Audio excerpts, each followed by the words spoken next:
Episode 6 from Long COVID to Bustleton Ironman. I am Beau Jones, founder of Bottle.It and your host of this video log podcast series. On today's episode, we cover Sydney Marathon, the recap, planning out of an event, how to plan after an event to optimize your mental health space, and back on the grind. We're back into training, getting ready for Bustleton Ironman. I've just made time for the introduction now. Just kidding.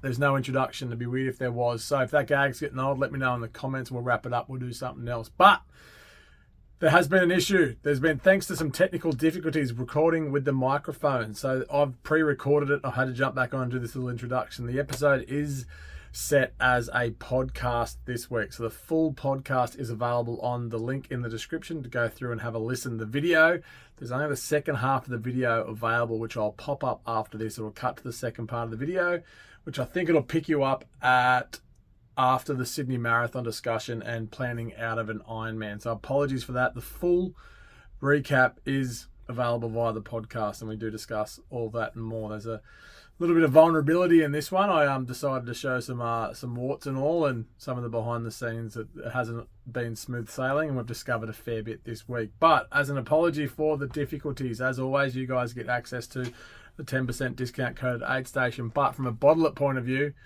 for the mishap, we have got socks and bottles available now on the website. So if you add the code SydneySauna, it's going to knock $10 off. So that makes these Quarry socks 30, knocks them down to 20. These are absolutely amazing socks, quality. So many people ran the marathon in them on Sunday and absolutely zero complaints, including myself. These bottles are coming in absolutely amazingly handy at the moment. Now it starts to heat up. They are insulated, so regardless of the temperature outside, your contents stay cold on the inside. They are a litre, so they're a perfect size to get you through the day and a perfect way to measure how much water you're getting in. So again, apologies for the delay in the video and cut into the second half. If you want to hear the full recap, it is available via podcast, whether that's Spotify or wherever you find yours. So again, apologies. Hopefully you're sticking with me. Week 6. We're getting close. We're getting to the pointy end of training. So I'll see you guys soon. Once again, comment, like, subscribe, share. Love it all. See you soon. Apologies for the audio on my phone. I've just realized that both mics have gone flat. So now you're depending on the audio coming from the phone. So apologies for that drop in quality. If you're listening on the podcast, there should be absolutely very little change. But I'll pick up from the finish line. It was one of those finish lines that was bittersweet. I was stoked to be finished my first marathon. Finishing at the Opera House next to the Harbour Bridge was truly special, but it was also one of those moments that, once again, it didn't feel like it was special to finish with Bigsy, but it didn't feel like a celebration. Like it didn't feel like a sigh of relief, or it wasn't that excitement of getting in under sub 5 hours or anything like that. So it definitely was a finish, and I was stoked to have my first one of the belt. But it's something that it's processing after it leads us into our next topic, and planning out of an event. That wasn't a failure. I really don't like using the word failure. A DNF would have been a failure. I knew this was going to come back, and it was one of those things that if I didn't get on top of it and address some issues early and change the way I spoke about the event, that's one of those things that could have, built a little bit of not weakness, but kind of definitely impact my mindset towards Bustleton Ironman.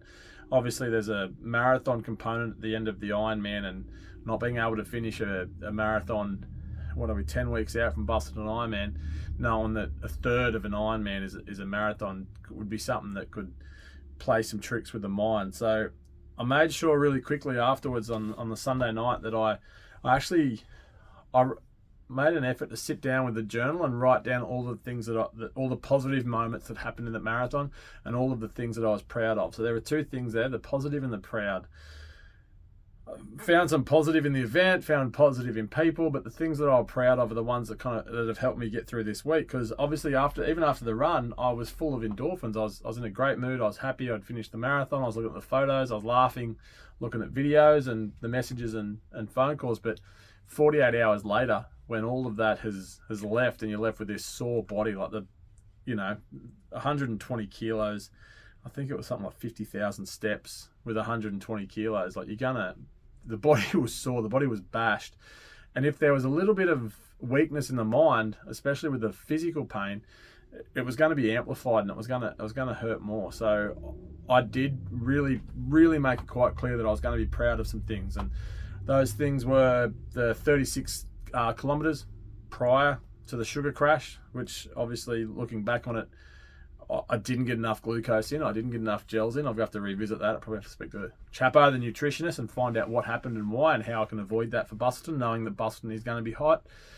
I was proud that we had a plan and we stuck to the plan. There was very little information prior to the marathon as to what we could actually do, and the 4-minute, 3-minute plan worked to perfection. It was obviously, I reckon with another couple of weeks, I would have been able to finish it with that run walk technique. It was great, and it's one of those things. I said it before. If you're new to running or you're finding running is hurting you or your joints, definitely run walk. It's the best kept secret, I feel, in the running game. It's something that I'll be preaching for the rest of my life, for the rest of my running career. It's so valuable for your knees and your ankles to break up that impact of running with just a little walk. And again, no one cares. It's an ego thing that stops us from walking, and I think you need to park that for the sake of your own running and performance.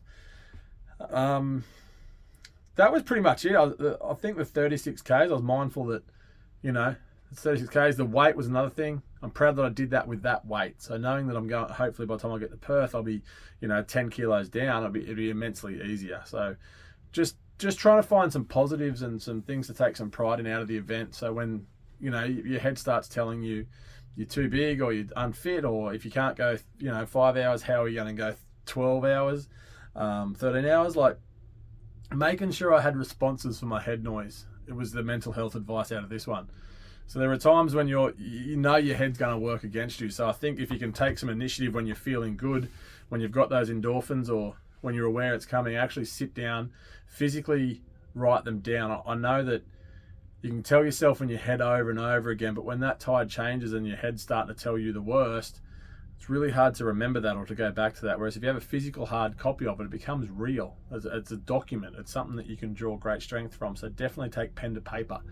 And do that with everything. If you're proud of something, write down what you're proud of. Have a physical copy of it. Read it as often as you need. There's great strength in that. That was my planning out of the event. I knew it was going to crash. The one thing I've promised to be real, and I've promised to tell you that when things are going great, it's real easy to jump on here and tell you things are going great and to celebrate and to do great things. It hasn't been that way the last couple of days, the last week. It's been one of those, being unable to train. I tapered into the marathon. Like I went easy on the training. That wasn't much fun. I was starting to get my grind on. I think I kind of got into the habit of not training, and it's a bit harder now, especially with sore legs to get in. The one thing that caught me off guard that I didn't prepare for, I had all the preparation in the world for the marathon and nutrition and prior experience. The one thing that I haven't been prepared for, and the one thing that's hurting the most, is not having my mum to call. Now, if you listen to the first episode, you'll know that my mum passed away shortly before Cairns half Ironman, and it wasn't a great prep, and something that I never took into account. Mum was super supportive, amazing supportive, but we never really had a close relationship based on endurance events. It was a foreign concept to it, the idea of going to do that stuff. She loved hearing about it, but it confused her as to why I would go and do that. And I think I love that confusion because it did make me feel like an Ironman. It made me feel great that I was doing this stuff that was confusing people and they couldn't get their head around it. And she'd ring me after the events to ask how they went or how they were, and she had no idea like the scale of what I do, or she just knew how long it took, and she'd listen and ask questions, and she'd be amazed. And I love being a 38-year-old male, 37-year-old male, and explaining things to mum and having her excited about my development or process. And between running a marathon and not having her call, and then having 2 corporate presentations that both went really well, it's something that she supported immensely. And not being able to ring her and tell her about that has got me questioning Busselton motivation.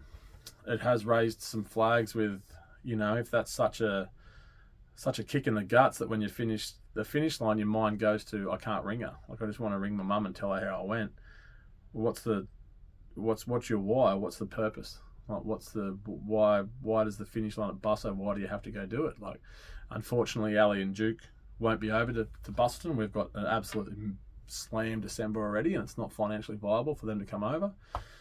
So it does. The question gets louder that, you know, who's going to be at that finish line, what's going to be there. So I'm not going to sit here and pretend that planning out of the event and all of these things, you know, I definitely had a strategy for this. I had no strategy for know how to cope with that thought or that process. That's one of the ones that kind of come out sideways, and unfortunately that's something that, you know, when it comes to mental health and mindset, that as prepared as you think you can be, there are going to be curveballs. So I probably did plan out of that. That was one of those cool things that it allowed me some headspace to process that. If I was worrying about physical performance or how I was going to run a marathon after an Ironman, or if I was debating that at the same time as processing the emotional toll of not having a mum to ring, I would have been in a far bigger hole. So they're definitely not undoing anything I just said.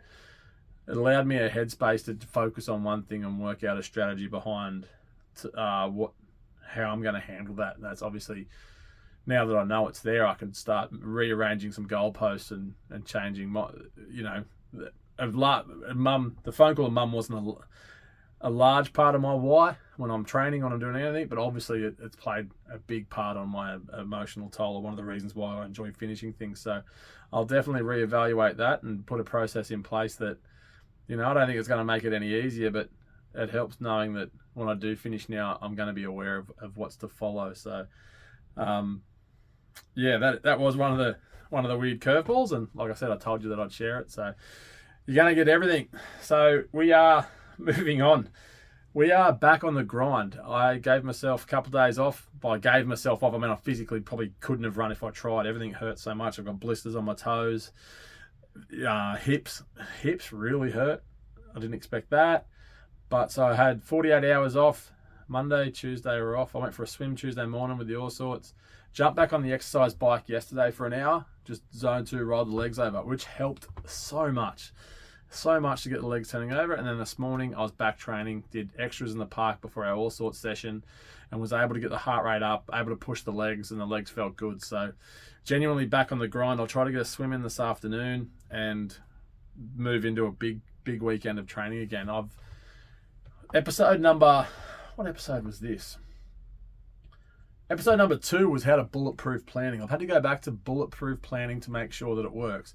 So I've sat down with my calendar and I've figured out my training calendar and what days, and I've realised that if I swap Saturdays for Fridays, Fridays I work from home, do a lot of emails, but it only takes up 2 hours. So I can kind of do my 2 hours work, then get out the door and do my long ride before Ali and Duke are home. So I can do my bigger, harder, longer session on a day where it's not impacting any commitments I have around the house, as opposed to doing on a Saturday, missing out on Duke's soccer, missing out on time with Ali. So yeah, that was one of those planning things where I'm like finding ways to have it not impact my family. And just because everyone else trains Saturday doesn't mean I have to train Saturday. And it's allowed some, like I said, bulletproof planning. So once I've got my training plan down, I then carry it over and put it beside the calendar to see what events we have on.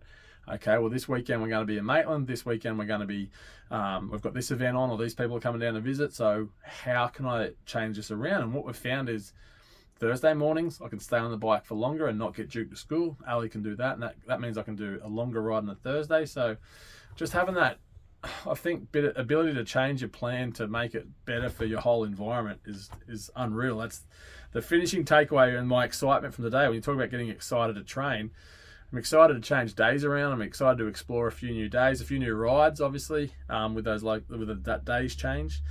But that is the excitement. And like I said, back on the grind. We have Noosa in 6 weeks, Busso in 10. So Noosa's going to be an unreal little mini holiday, doing that with the Kids Foundation and the All Sorts up there. So I'll be able to get up there. I've also bought a new bike. More on that next week, and I'll share some advice on bikes and what you should look for. From a beginner's point of view, definitely not from an advanced point of view. But that is the episode. Sorry if it got a little bit rambly. Sorry for the mics, but it is what it is. I promise next week the mics will be fully charged, be ready to go.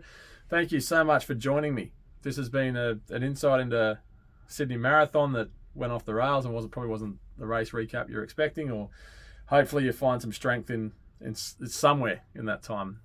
Thank you so much. We'll see you guys next time. Happy training.